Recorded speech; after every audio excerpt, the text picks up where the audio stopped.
Hi, my name is Gerhard Schwartner. Welcome to Selling Power TV. Today we have the great pleasure of speaking with Kelley Hippler. She is the Chief Sales Officer at Forrester. Welcome, Kelley. Thank you, Gerhard. Very nice to join today. Tell me about your first sale ever. My first sale ever would be selling house painting. So actually, when I was in college, I worked for a company called College Pro Painters. And it was basically a franchise opportunity where we sold house painting to families over the summer and ran painting crews. It was my first experience running a P&L.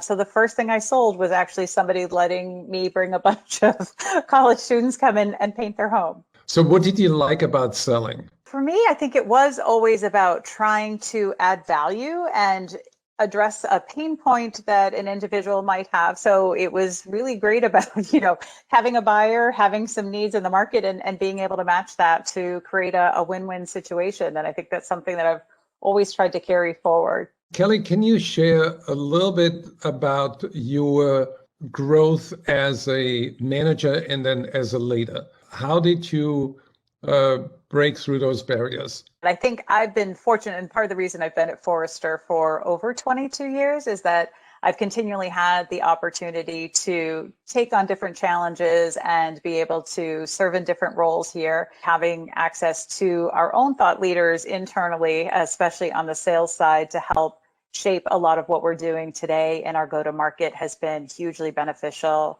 as well. Technology minestrone is getting bigger and bigger. There are more moving parts. How do you manage that as a sales leader? Technology is definitely an enabler that can help sales to become more efficient and more effective moving forward. But I do think having an overall strategy for your tech stack is really important. And one of the things that we've done is leverage the Series Decision Sales Activity Study to really understand where are our reps spending their time, and where do we have the opportunity to free them up from other activities so that they can spend more direct time with clients, trying to make sure that we are lining up those tech investments with where we have the most opportunity to help drive productivity, make it easier for our reps to be more effective and deliver a good client experience is how we think about prioritizing some of those areas. How do you leverage AI right now? We are definitely on a journey there, and our sales operations team, one of the things we've been talking about is really trying to become more of an insights-driven organization right now. So we're doing a lot more with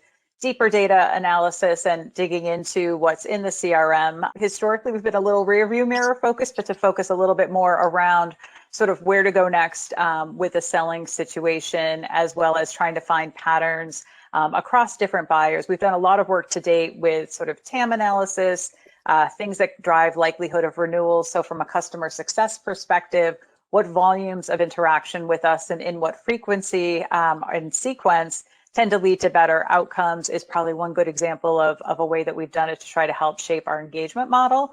And we continue to look for ways to do that as we move forward with our selling motion. Do you think that AI is going to improve and change the quality of the conversations? I think it has the opportunity to really help managers to become better coaches, for sure.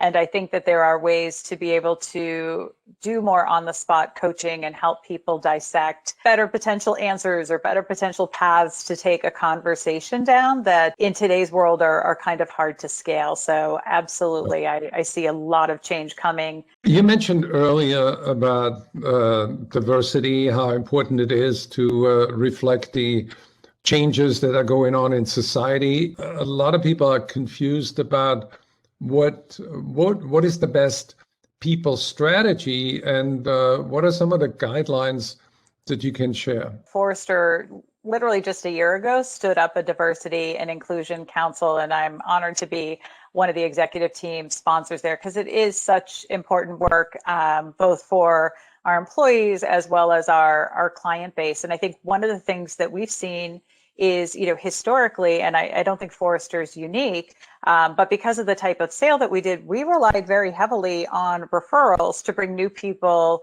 in the door. And what you realize is the downside of relying on referrals is that your population of sellers over time can become quite homogenous. So we have been working with our talent acquisition partners to talk about what can we do to make sure that we're getting a more diverse candidate pool in the door? And then one of the things that we've been training our leaders on has been behavioral-based interviewing to really help try to take bias out of the interview process and really focus on, within the sales organization, we've identified a couple of key traits that individuals tend to have who are successful at Forrester, and really making sure that the interview teams are honing in on those key traits when they're conducting interviews to help over the fullness of time us to both attract and then ultimately retain a more diverse workforce. You really exemplify what I would call executive presence. Our goal is to help executives to be able to run their businesses better. So Right. That's fantastic to hear that that's the feedback and that's the impression, because that is what our teams wake up every day, trying to figure out how we can best help executives throughout the world to run their businesses better and deliver better results. So thank you. That's quite a compliment. Yeah, and everybody's looking for perspective and insight, and I think Forrester delivers. And I want to thank you for taking the time to share your perspective and your insight. You've been great. Thank you. Thank you, Gerhard. Very much appreciated the conversation.